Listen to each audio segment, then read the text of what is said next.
Discuss में हम लोग ऑफ लाइफ के बहुत इंपॉर्टेंट क्वेश्चंस, और जो इंपॉर्टेंट क्वेश्चंस होंगे ये क्लास 9th के होंगे, एनसीईआरटी बेस्ड होंगे, सीबीएसई करिकुलम पे क्वेश्चंस होंगे। तो चलिए फर्स्ट क्वेश्चन देखते हैं। फर्स्ट क्वेश्चन में कहा गया है स्टेट सेल थ्योरी। तो आपको बताना है कि सेल थ्योरी क्या होती है, उसके साथ ही साथ बताना है name the scientist who presented it. तो जिसने इस सेल थ्योरी को प्रेजेंट किया है उस साइंटिस्ट का आपको नाम भी बताना है। Are structural and functional unit of all living beings. तो आपको पता होगा जो सेल होते हैं वो सारी लिविंग बींग्स के, चाहे वो प्लांट्स हो चाहे वो एनिमल्स हो, सभी के स्ट्रक्चरल और फंक्शनल यूनिट्स होते हैं। इसी को हम लोग क्या कहते हैं, सेल थ्योरी कहते हैं। और ये दी किसने थी, तो शेल्डियन एंड श्वान ने दी थी 1839 में। ठीक है, नेक्स्ट क्वेश्चन पे आते हैं। नेक्स्ट क्वेश्चन देखते हैं क्या है। Next question is why is plasma membrane made of, what is plasma membrane made of. तो प्लाज्मा मेम्ब्रेन किस चीज़ की बनी होती है, तो प्लाज्मा मेम्ब्रेन बनी होती है बाई लेयर ऑफ लिपिड्स, जिसको फॉस्फोलिपिड्स भी कह सकते हैं। ठीक है, एंड प्रोटीन्स, मतलब लिपिड्स और प्रोटीन्स के मेनली बनी होती है क्या, प्लाज्मा मेम्ब्रेन्स। ठीक है, नेम द प्रोसेस। अब आपको कोई प्रोसेस बताना है, प्रोसेस देख लेते हैं कौन सा। Name the process and also explain how food and other substance enter through plasma membrane. तो प्लाज्मा मेम्ब्रेन के अंदर जो सब्सटेंसेस एंटर करते हैं वो किस तरीके से, ये आपको इस क्वेश्चन में बताना है। तो देखिए इसमें सबसे इंपॉर्टेंट बात यह है, food passes through plasma membrane by the process of endocytosis. तो एंडोसाइटोसिस वो प्रोसेस होता है जिससे फूड क्या करता है, सेल के अंदर या प्लाज्मा मेम्ब्रेन से सेल में पास होता है, पहुंचता है। ठीक है, other transport also take place through it, और बाकी कुछ और चीज मटेरियल जो होता है वो भी ट्रांसपोर्टेशन उसी का इसी तरीके से हो पाता है। Soluble substances are transported by osmosis. जो सोल्यूबल सब्सटेंस होते हैं वो किसके थ्रू ट्रांसपोर्ट होते हैं, तो they are transported through osmosis. Next question देखते हैं। क्वेश्चन नंबर नेक्स्ट है, क्वेश्चन जो अगला है उसमें कहा गया है differentiate between nucleus and nucleoid. तो आपको डिफरेंस बताना है न्यूक्लियस में और न्यूक्लियोइड में। तो सबसे पहले शेप स्ट्रक्चर के पे बेस्ड हम लोग डिफरेंस देखेंगे दोनों में, और क्रोमोसोम्स पे बेस्ड डिफरेंस को चेक करेंगे। तो न्यूक्लियस क्या होता है, लार्जेस्ट सेल स्ट्रक्चर। देखिए न्यूक्लियस होता है किसी सेल स्ट्रक्चर, किसी सेल का लार्जेस्ट स्ट्रक्चर जो होता है, या तो वो स्फेरिकल शेप का होगा या तो वो ओवल शेप का होगा, उसे क्या कहा जाएगा, न्यूक्लियस कहा जाता है। न्यूक्लियस कहाँ पे होता है, सेंटर पे होता है सेल के। ठीक है, न्यूक्लियोइड की अगर बात की जाए, न्यूक्लियोइड क्या होता है, it is the part of a bacterium having an undefined nuclear region containing only nucleic acid. देखिए न्यूक्लियोइड जो है वो न्यूक्लियस से बिल्कुल अलग है। न्यूक्लियोइड क्या है, ये एक पार्ट है किसका, बैक्टीरियम का पार्ट है, जिसके पास एक अनडिफाइंड न्यूक्लियर रीजन होता है जिसमें सिर्फ और सिर्फ न्यूक्लिक एसिड्स होते हैं। ठीक है, क्रोमोसोम की बात करी जाए, मतलब on the basis of chromosomes अगर हम लोग इन दोनों में डिवीजन करें, तो न्यूक्लियस के पास अगर देखेंगे तो न्यूक्लियस के पास मोर देन वन क्रोमोसोम होते हैं, मतलब न्यूक्लियस के पास एक से ज़्यादा क्रोमोसोम होंगे। लेकिन न्यूक्लियोइड के पास अगर देखेंगे तो only one circular chromosome present होता है, सिर्फ एक सर्कुलर क्रोमोसोम न्यूक्लियोइड के पास होगा। नेक्स्ट क्वेश्चन देखते हैं। नेक्स्ट क्वेश्चन में क्या कहा गया है, write two statement to show that lysosomes are called suicidal bags of the cell. तो लाइजोसोम आपको पता होगा सुसाइडल बैग्स होते हैं, लेकिन क्वेश्चन में पूछा गया है क्यों इनको सुसाइडल बैग्स कहते हैं। तो देखिए दो स्टेटमेंट बहुत सिंपल से हैं। क्या क्या इसके स्टेटमेंट्स हो सकते हैं, तो पहला स्टेटमेंट ये है, इन case of disturbance of their cellular metabolism. तो जो सेल के अंदर मेटाबॉलिज्म होता है उसमें अगर कोई, तो क्या होता है, they digest their own cell by releasing their own enzymes. तो क्या करेंगे, ये जो लाइजोसोम्स होते हैं इनके अंदर कुछ ऐसे एंजाइम्स होते हैं कि वो अपने आप खुद को ही डाइजेस्ट कर लेते हैं। तो ये अपने आप को डाइजेस्ट कर लेंगे और ऐसे एंजाइम्स को ये क्रिएट करने लग जाएंगे या रिलीज करने लग जाएंगे। नेक्स्ट कहा गया when a cell is about to die. अब देखिए ये बहुत इंपॉर्टेंट पॉइंट है, जब कोई सेल है, जब वो खत्म होने वाला है, जब वो मरने वाला है, डाई होने वाला है, लाइसोसोम क्या होते हैं, बर्स्ट हो जाते हैं, मतलब फट जाते हैं।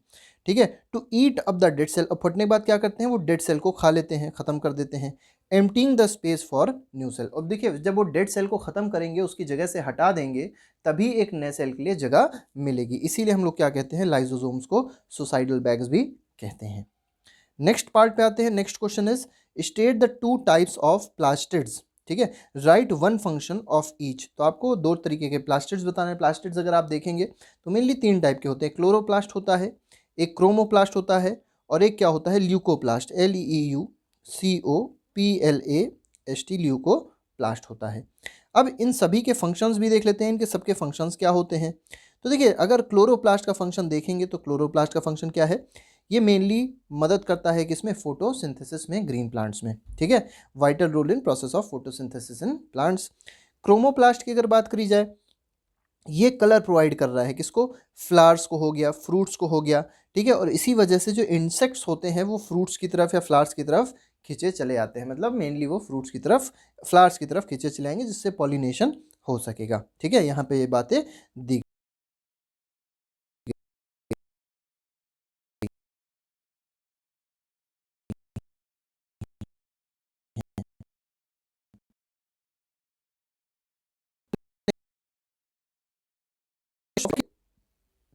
सेल मेम्ब्रेन की अगर बात करी जाए तो सेल मेम्ब्रेन क्या है, it is a living thin delicate and selectively permeable membrane made up of proteins and lipids. तो देखिए सेल मेम्ब्रेन क्या होती है, ये बहुत थिन होती है, डेलिकेट मतलब नाजुक सी कह सकते हैं, सेलेक्टिवली परमिएबल होती है, मतलब ये कुछ ही मटेरियल को अपने अंदर एंटर या अपने से बाहर निकलने देती है, मतलब कुछ ही मटेरियल ऐसे होंगे जो इस परमिएबल मेम्ब्रेन के थ्रू एंटर कर सकते हैं, मतलब मूवमेंट कर सकते हैं in and out of the cell, ठीक है। तो ये तो बात हो गई किसकी, ये बात हो गई सेल मेम्ब्रेन की। किसके बने होते हैं सेल मेम्ब्रेन, तो ये याद रखिएगा प्रोटीन्स के और लिपिड्स के बने हुए होते हैं, ठीक है। नेक्स्ट देख लेते हैं, नेक्स्ट क्या बात है इसमें, नेक्स्ट बात है सेल वॉल क्या होती है। तो cell wall is a non living, ये बहुत इंपॉर्टेंट है, सेल वॉल कैसा होता है, नॉन लिविंग होता है, और साथ ही साथ फ्रीली परमिएबल है, and is made up of and is mainly compose of cellulose. किसका बना हुआ होता है ये, सेल्यूलोज का बना हुआ था। तो आपको याद सुना है कि सेल वॉल किसका बना हुआ है, सेल्यूलोज का बना है, और सेल वॉल कहाँ प्रेजेंट होता है, तो ये प्लांट सेल में प्रेजेंट होता है और एनिमल सेल में एब्सेंट होता है एक्सेप्ट बैक्टीरियम, ठीक है।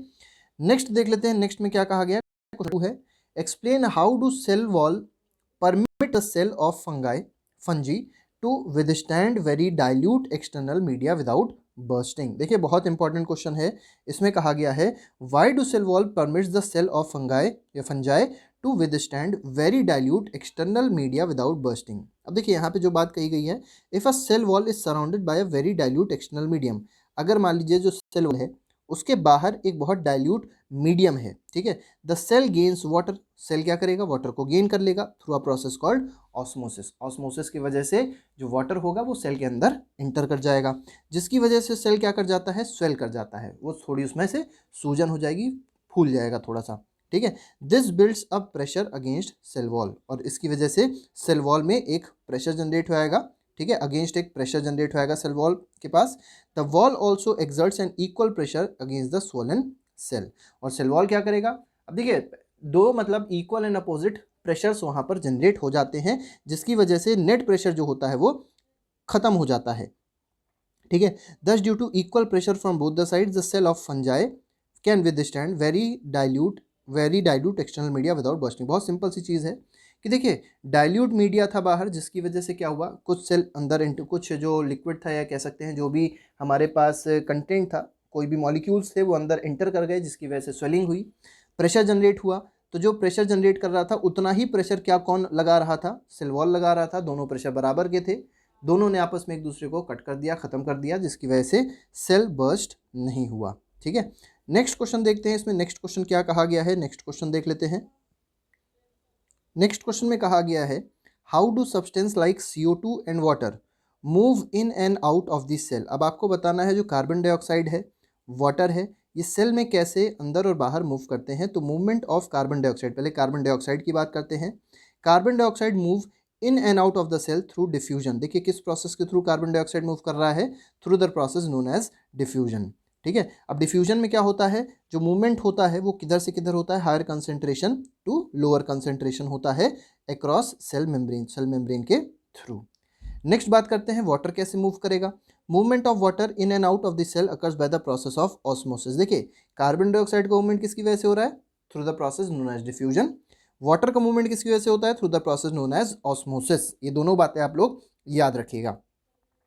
अब देखिए यहाँ पे क्या होता है, वाटर पास होता है कैसे, हायर कॉन्सेंट्रेशन से लोअर कॉन्सेंट्रेशन में, और through a selectively permeable membrane और सेल मेम्ब्रेन, ठीक है। इसको सेमी परमिएबल मेम्ब्रेन भी कहेंगे। परमिएबल का मतलब होता है कि उसमें छोटे छोटे से बहुत माइन्यूट से होल्स भी होंगे। नेक्स्ट क्वेश्चन देखते हैं, नेक्स्ट क्वेश्चन में क्या कहा गया है। नेक्स्ट क्वेश्चन हमारे पास जो भी है, एक मिनट, नेक्स्ट क्वेश्चन देख लेते हैं। डू यू एग्री, यहाँ पे देखिए एक बहुत अच्छा क्वेश्चन है, do you agree that a cell is building unit of organism करते हैं तो आप बताइए और अगर होता है तो आपको बताना है ऐसा क्यों। तो देखिए सेल आपको पता है कि सेल कई सारे जब सेल मिलते हैं तो क्या बनता है, एक टिश्यू बनता है। कई सारे टिश्यू बनते हैं मिलते हैं तो बनता है ऑर्गन। ऑर्गन के कॉम्बिनेशन से बनता है ऑर्गन सिस्टम, और ऑर्गन सिस्टम कई सारे जब जुड़ते हैं तो क्या बनता है, एक ऑर्गेनिज्म बनता है। A group of cell combined to form a tissue, आपको ये पता है। ग्रुप ऑर्गन ये भी आपको पता है, भी हमने बताया। सेवरल ऑर्गन क्या बनाएंगे, ऑर्गन सिस्टम बनाएंगे, और ऑर्गन सिस्टम बनेंगे तो क्या मिलेगा, एक ऑर्गेनिज्म बनेगा। ठीक है। The above mentioned statement clearly indicates that cell is building unit of organism. देखिए बहुत सिंपल सी बात कह दी है, a cell is building unit of an organism. तो देखिए ऑर्गेनिज्म बना कहाँ से, ऑर्गेनिज्म बना सेल से। ठीक है, तो इसीलिए हम लोग क्या कह सकते हैं, इस टेबल को आप लोग जरूर बना लीजिएगा। इस थोड़े से जो एरो टाइप का चार्ट बना हुआ है, थोड़ा सा फ्लो चार्ट टाइप का बनाया गया है, इसको अगर आप बना देंगे तो ईजिली वो चीज़ समझ में आ जाएगी कि ऑर्गेनिज्म कहाँ से आ रहा है, ऑर्गेनिज्म आ रहा है सेल से। नेक्स्ट पार्ट, नेक्स्ट क्वेश्चन देखते हैं। Why does the skin of your finger shrink. अब देखिए आपको बताना है, जो स्किन होती है, ठीक है, आप लोग ने देखा होगा कपड़े धोने के बाद क्या होता है, जो फिंगर की जो फिंगर होती है वो उसकी जो स्किन होती है वो थोड़ी सी पिचक जाती है, श्रिंक हो जाती है। अब आपको बताना है क्यों श्रिंक हो जाती है। When we wash clothes for a long time, जो हम लोग कपड़े धोते हैं बहुत टाइम के लिए, तो क्या होता है, water from our fingers move out. अब हमारे हाथों से क्या होगा, पानी जो होगा, मतलब जो उंगलियों का पानी होता है, वाटर होता है, वो बाहर निकल आता है। क्यों, क्योंकि एक हाइपरटोनिक सॉल्यूशन उसको मिल गया, किसका, सोप का, जिसकी वजह से जो हमारी फिंगर्स हैं वो कैसी हो जाएंगी, श्रिंक हो जाएंगी। तो इसका मतलब कहीं ना कहीं मूवमेंट ऑफ वाटर हो रहा है फ्रॉम इनसाइड टू आउटसाइड, मतलब अंदर से बाहर की ओर वाटर का मूवमेंट हो गया। नेक्स्ट क्वेश्चन देखते हैं इसी में। नेक्स्ट क्वेश्चन में क्या कहा गया है, नेक्स्ट क्वेश्चन में कहा गया है, if the cell of onion peel and RBC separately kept in hypotonic solution. देखिए दोनों को किस में रखा गया है, आरबीसी को, अनियन पील को हाइपोटोनिक सोल्यूशन में रखा गया है। व्हाट विल टेक प्लेस, तो आपको बताना है क्या होगा। Explain the reason for your answer. अब देखिए बहुत सिंपल सा है, an onion peel has a cell wall, आपको पता है वॉल होगी। Process of osmosis is very much limited, इसीलिए इसमें ऑस्मोसिस नहीं हो पाता, ठीक है, या बहुत कम होता है। Whereas in case of RBC, अब आरबीसी कैसा है, एक एनिमल सेल है, ठीक है, इसमें ऑस्मोसिस होगा, ठीक है, और क्योंकि ऑस्मोसिस इसलिए हो क्योंकि सेल वॉल एब्सेंट है। As a result the RBC burst, और जिसकी वजह से आरबीसी क्या हो जाएगी, बर्स्ट हो जाएगी। ये बात आपको याद रखना है।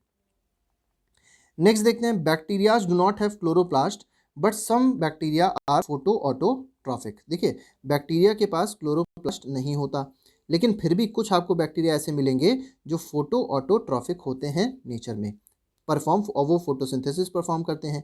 Which part of bacterial cells perform this, तो आपको बताना है बैक्टीरियल सेल्स का कौन सा ऐसा पार्ट है, कुछ छोटे, ठीक है,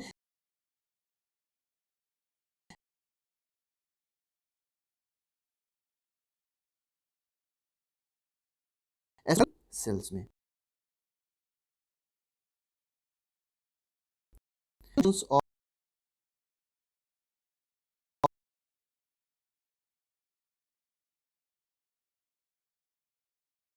ऑफ अगर आप देखेंगे तो दो टाइप के होते हैं, एक रफ एंडोप्लाज्मिक रेटिकुलम होता है और एक स्मूथ एंडोप्लाज्मिक रेटिकुलम होता है। ठीक है, आपको बताना है एंडोप्लाज्मिक रेटिकुलम के फंक्शन बहुत सिंपल है। पहला, it takes part in the synthesis of lipids और प्रोटीन्स। ठीक है, देखिए लिपिड्स को कौन सिंथेसाइज कर रहा है, स्मूथ एंडोप्लाज्मिक रेटिकुलम। प्रोटीन्स को कौन सिंथेसाइज कर रहा है, रफ एंडोप्लाज्मिक रेटिकुलम। इस रफ एंडोप्लाज्मिक रेटिकुलम में क्या होता है, ऐसा राइबोसोम्स होते हैं। और क्या कर रहा है, साथ ही साथ एंडोप्लाज्मिक रेटिकुलम का एक और काम होता है कि ये सपोर्ट प्रोवाइड करता है किसको, साइटोप्लाज्म को। तो साइटोप्लाज्म को सपोर्ट प्रोवाइड करने का काम भी किसका है, एंडोप्लाज्मिक रेटिकुलम का है। नेक्स्ट क्वेश्चन देख लेते हैं, name the two similarities between mitochondria and plastids. तो माइटोकॉन्ड्रिया और प्लास्टिड्स के बीच में हमको दो सिमिलैरिटी बतानी है। तो देखिए माइटोकॉन्ड्रिया और प्लास्टिड्स दोनों ऐसे ये कह सकते हैं ऑर्गेनल हैं जो डबल मेम्ब्रेनस हैं, ठीक है, मतलब ये कह सकते हैं जिसके दो मेम्ब्रेन होती हैं, ठीक है, और इन दोनों के पास अपना जेनेटिक मटेरियल भी होता है जिसको डीएनए भी बोल सकते हैं। ठीक है, अगले क्वेश्चन पे आते हैं। अगला क्वेश्चन देखते हैं क्या कहा गया है, give give the function of each of the following organelles. तो आपको हर एक ऑर्गेनेल का फंक्शन बताना है। जैसे क्लोरोप्लास्ट है, क्लोरोप्लास्ट आपको पता है इसका नाम कहीं ना कहीं क्लोरोफिल से मैच कर रहा है और ये किसमें मदद करेगा, फोटोसिंथेसिस में मदद करेगा।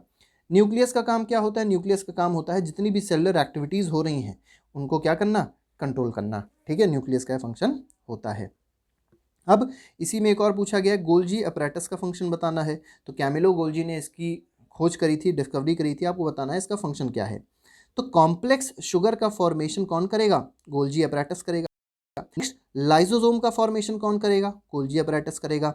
नेक्स्ट, अब यहाँ पे देखिए स्टोरेज हो रहा है, स्टोरेज में मदद कर रहा है, पैकेजिंग में मदद कर रहा है, मॉडिफिकेशन में मदद कर रहा है। ठीक है, इन सब चीज़ों को यहाँ पे आप जोड़ सकते हैं गोल्जी अपैरेटस में। तो यहाँ पे आपने देखा स्टोरेज, मॉडिफिकेशन, पैकेजिंग, लेकिन यहाँ पे किसकी ये नहीं दिया गया है, तो ये प्रोटीन्स के बारे में बात हो रही है। ठीक है, नेक्स्ट देख लेते हैं, नेक्स्ट क्वेश्चन में क्या कहा गया है। नेक्स्ट क्वेश्चन हमारे पास, and well label diagram of typical prokaryotic cell. तो आप लोग देख सकते हैं एक बैक्टीरियल सेल है, ये एक तरीके का प्रोकैरियोटिक सेल है। इसका डायग्राम आप लोग देख सकते हैं, सिंपल सा डायग्राम है। इसमें आप सबसे पहले यहाँ पे देखिए, ये जो दिया गया है, जो लेयर दी गई है, दिस इज प्लाज्मामेम्ब्रेन। यहाँ पे आपको छोटे छोटे से होल्स टाइप के दिखाई पड़ रहे हैं, ये होल्स नहीं है, ये क्या है, राइबोसोम्स हैं। इसके बाद देखिए ये बाहर कुछ निकली हुई फाइबर्स दिखाई पड़ रही हैं, इसको फाइबर्स नहीं, इसको फ्लैजेला कहा जाएगा। बीच में आपको एक न्यूक्लियस की तरीके की चीज़ दिखाई पड़ी है जिसको न्यूक्लियोइड बोलेंगे। ठीक है, इसके बाद देखिए उन फाइबर से एक छोटे छोटे फाइबर्स आपको दिखाई पड़ रहे हैं जिनको पिली बोलते हैं। ठीक है, इसके बाद ये जो डार्क लाइन आपको दिखाई पड़ रही है, इसके साथ ये जो ऐसे लगी हुई है, इसको क्या बोलेंगे, इसको बोलेंगे सेल वॉल। तो ये प्रोकैरियोटिक सेल का एक डायग्राम हो गया और ये इसकी लेबलिंग हो गई। नेक्स्ट देख लेते हैं, draw the diagram of plant cell and label any 3 parts which make it different from animal cell. मतलब ऐसे पार्ट्स के बारे में बताना है जो एनिमल सेल में नहीं होता। तो देखिए प्लांट सेल का डायग्राम है, इसमें बहुत सारी चीज़ें हैं, जैसे क्लोरोप्लास्ट एनिमल सेल में नहीं होता, यहाँ पे क्लोरोप्लास्ट है। इसके बाद सेल वॉल, आपको पता है सेल वॉल प्लांट सेल में होता है लेकिन एनिमल सेल में एब्सेंट होता है। इसके बाद ये देख सकते हैं इतना बड़ा वैक्यूल है, वैक्यूल एक ही मिलेगा आपको, कम ही मिलेंगे लेकिन बड़े होंगे। ठीक है, एनिमल सेल में वैक्यूल होते हैं लेकिन बहुत छोटे होते हैं और बहुत सारे नंबर में होते हैं। ठीक है, नेक्स्ट देखते हैं, नेक्स्ट क्वेश्चन में क्या कहा गया है, स्टेट द 3 डिफरेंस। यहाँ पे बताना है 3 difference between cell membrane and cell wall. तो सेल मेम्ब्रेन और सेल वॉल में डिफरेंस बताना है। तो सबसे पहली चीज़, सेल वॉल कहाँ पे होती है, तो सिर्फ प्लांट सेल में होती है। सेल मेम्ब्रेन कहाँ होती है, तो प्लांट सेल में भी होती है और एनिमल सेल में भी होती है। सेल कवरिंग अगर आप देखेंगे तो ये आउटर मोस्ट कवरिंग होती है प्लांट सेल की। सेल वॉल क्या होती है, सबसे बाहर की कवरिंग है प्लांट सेल की। ठीक है, और cell membrane outermost covering होती है किसकी, एनिमल सेल की। लोकेशन की बात करी जाए कि कहाँ पे होते हैं, तो सेल वॉल की अगर बात करी जाएगी, it is present outside the plasma membrane. ठीक है, तो प्लाज्मा मेम्ब्रेन के बाहर होते हैं कौन, सेल वॉल। अब साइटोप्लाज्म के बाहर कौन होता है, तो साइटोप्लाज्म के बाहर होता है सेल मेम्ब्रेन। ठीक है, स्ट्रक्चर की बात करी जाए कि सेल वॉल कैसा होता है, तो सेल वॉल का स्ट्रक्चर रिजिड है और ये थिक भी होता है, मतलब थिक होता है और साथ ही साथ रिजिड भी होता है। प्लाज्मा मेम्ब्रेन की बात करी जाए तो फ्लेक्सिबल होता है और पतला सा भी होता है, थिन होता है। ठीक है, दोनों बातें आपको याद रखनी है। परमिएबिलिटी की बात करी जाए तो परमिएबिलिटी में अगर आप देखेंगे तो नॉन लिविंग होता है और साथ ही साथ ये परमिएबल भी है। ठीक है, किसकी बात हो रही है, सेल वॉल की बात हो रही है, मतलब ये परमिएबल है और नॉन लिविंग है। अब इसको अगर देखेंगे सेल मेम्ब्रेन को, तो ये सेल मेम्ब्रेन कैसा होता है, लिविंग होता है। लिविंग के साथ साथ ये सिलेक्टिवली परमिएबल है, ये बात बहुत ही इंपॉर्टेंट है, ये आपको याद रखनी है। कंपोजिशन मतलब किसका बना होता है, तो सेल वॉल बना होता है सेल्यूलोज का और सेल मेम्ब्रेन बनी हुई होती है लिपिड्स और प्रोटीन्स की। ठीक है, तो ये हमारी बात हुई डिफरेंस की। नेक्स्ट देखते हैं difference between diffusion and osmosis. तो डिफरेंस देख लेते हैं डिफ्यूजन और ऑस्मोसिस में क्या होता है। तो डिफ्यूजन अगर देखा जाए, occurrence, diffusion can take place in any medium, किसी भी मीडियम में डिफ्यूजन हो सकता है। लेकिन ऑस्मोसिस होने के लिए मीडियम कैसा होना चाहिए, लिक्विड होना चाहिए। ठीक है, लेकिन अगर आप डिफ्यूजन देखेंगे ये गैस में भी हो सकती है। डेफिनेशन पे अगर आएँ तो डेफिनेशन देखें, it is the movement of substance from higher lower concentration. ठीक है, देखिए यहाँ पे कोई भी सब्सटेंस मूव कर सकता है हायर कॉन्सेंट्रेशन में, हायर टू लोअर कॉन्सेंट्रेशन में, डिफ्यूजन में। ऑस्मोसिस में जो मूवमेंट होगा वो किसका होगा, वाटर का होगा, किससे, हायर कॉन्सेंट्रेशन से लोअर कॉन्सेंट्रेशन में। ये तो 2 डिफरेंस हो गए। मॉलिक्यूल्स कौन कौन से इन्वॉल्व होते हैं, मॉलिक्यूल्स कैसे इन्वॉल्व होते हैं ये बताना है। डिफ्यूजिंग मॉलिक्यूल्स में भी सॉलिड, लिक्विड और गैस, मतलब सॉलिड्स भी मूव कर सकते हैं हायर कॉन्सेंट्रेशन से लोअर कॉन्सेंट्रेशन में, लिक्विड भी मूव कर सकते हैं और गैस के मॉलिक्यूल्स भी मूव कर सकते हैं हायर टू लोअर कॉन्सेंट्रेशन में, इन केस ऑफ किसमें, डिफ्यूजन में। ऑस्मोसिस में अगर देखेंगे सिर्फ सॉल्वेंट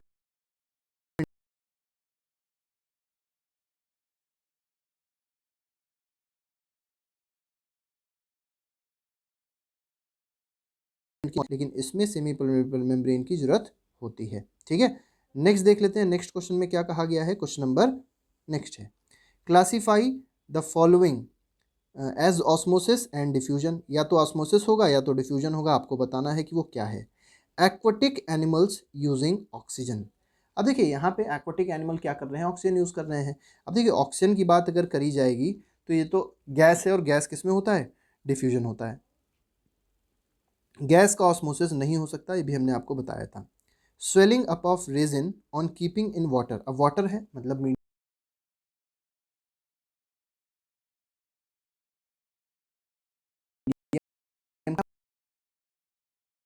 कहते हैं।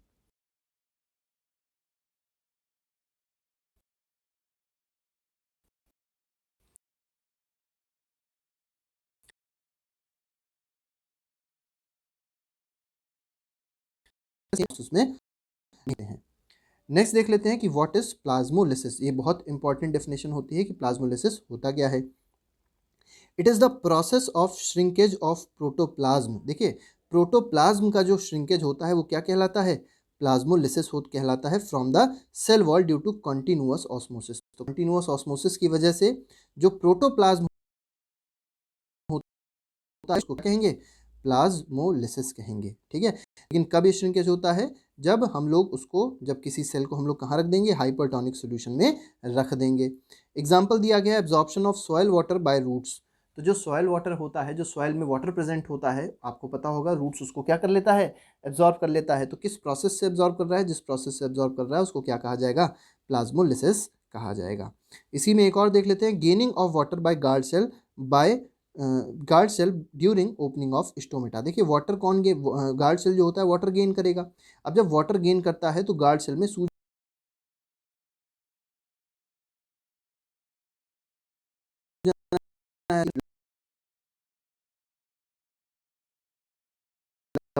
ऑक्सीजन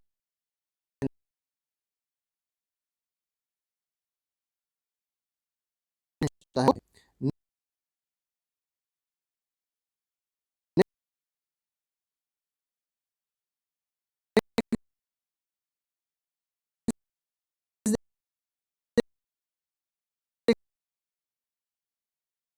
खाना खाता है,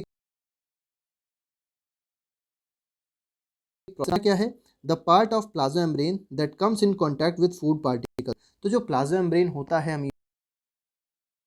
पार्टिकल के कांटेक्ट में आएगा तो क्या कर लेता है, उस फूड को इनगल्फ कर लेता है, अपने अंदर भर लेता है। ठीक है, और फिर आसानी से वो उसको खा लेता है। कुछ बहुत सारी चीज़ें इसमें ऐसी भी दी हुई हैं जो आपको नहीं समझनी है, जैसे यहाँ पे देखिए फैगोजोम के बारे में बताया गया है। Phagosome is fuse food vacuole and digested material pass out into the cytoplasm. ये इंपॉर्टेंट है कि डाइजेशन कहाँ हो रहा है।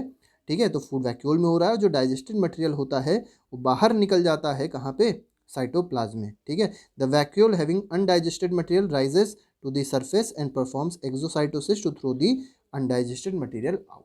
ठीक है, तो एक्सोसाइटोसिस से जो अनडाइजेस्टेड मटेरियल होता है वो अमीबा से बाहर निकल जाता है। ठीक है, इसके बाद क्वेश्चन था, इसमें आ गया था, why is the plasma membrane called selectively permeable membrane. ये भी बहुत आसान सा क्वेश्चन है। प्लाज्मा मेम्ब्रेन को सिलेक्टिवली परमिएबल मेम्ब्रेन इसलिए कहेंगे क्योंकि ये सिर्फ कुछ सिलेक्टिव सब्सटेंसेस को ही क्या करेंगे, इन एंड आउट मूवमेंट में मदद करती है। मतलब एक्सचेंज जो होगा वो कुछ ही सेलेक्टिव मटेरियल का ही एक्सचेंज हो सकता है, सारे मटेरियल का एक्सचेंज हम लोग क्या कहेंगे। ठीक है, नेक्स्ट क्वेश्चन देख लेते हैं। नेक्स्ट क्वेश्चन है और ये हमारा आज का आखिरी क्वेश्चन है। इसमें कहा गया describe the role of lysosomes. तो लाइजोसोम्स का रोल क्या है, ये सबसे पहले आपको बताना है। सुसाइडल एक्ट्स क्यों कहते हैं ये भी हमने बता दिया था। तो lysosomes mainly destruction of foreign particles. तो जो फॉरेन पार्टिकल्स सेल के अंदर एंटर करता है उसको ख़त्म करने का काम किसका है, लाइजोसोम का है। ठीक है। इंट्रासेल्युलर डाइजेशन ऑफ फूड, ये भी काम किसका है? लाइसोसोम का है। ठीक है। नेक्स्ट कहा गया डाइजेशन एंड रिमूवल ऑफ, तो जो डेड सेल होती है उसको ख़त्म करना, उसको डाइजेस्ट करना, उसको रिमूव करने का काम किसका है? लाइजोसोम्स का है। मतलब ये कहीं ना कहीं एक तरीके से स्कैवेंजर की तरह बिहेव करता है। ठीक है, किसकी तरह? स्कैवेंजर की तरह भी ये बिहेव करेगा एक सेल में। Why are the stem cells suicide bags? तो सुसाइड बैग्स अभी हमने आपको बताया था। देखिए यहाँ बताया गया है, they are called suicide bags as they help in keeping the cells clean by digesting cellular waste generated as well as they aid phagocytosis. ठीक है, ये वही बात हो गई जो अभी हमने करी थी। वर्किंग क्या होती है? How do they perform their function? ये भी हम लोग ने डिस्कस किया था। Lysosomes are sac like structures full of digestive enzymes, तो इसमें बहुत सारे डाइजेस्टिव एंजाइम्स होते हैं। They fuse with foreign and worn out cell structures, जो भी डेड सेल होती हैं उनको ये डाइजेस्ट कर लेते हैं, ये भी हमने पढ़ा था। Lysosomal enzymes bring about their digestion. The digested substances then diffuse out to the cell while the undigested material are thrown out of the cell. तो जो digested substance होंगे वो तो डिफ्यूज हो जाएंगे और सेल में आ जाएंगे। ठीक है, लेकिन जो अनडाइजेस्टेड मटेरियल होते हैं वो बाहर निकल जाते हैं बाय अ प्रोसेस। ठीक है, तो इस तरीके से ये हमारे कुछ इंपॉर्टेंट क्वेश्चंस थे जो थे chapter cell the fundamental unit of life के। तो आज के लिए फिलहाल इतना ही। Thank you very much. Good bye. जय हिंद।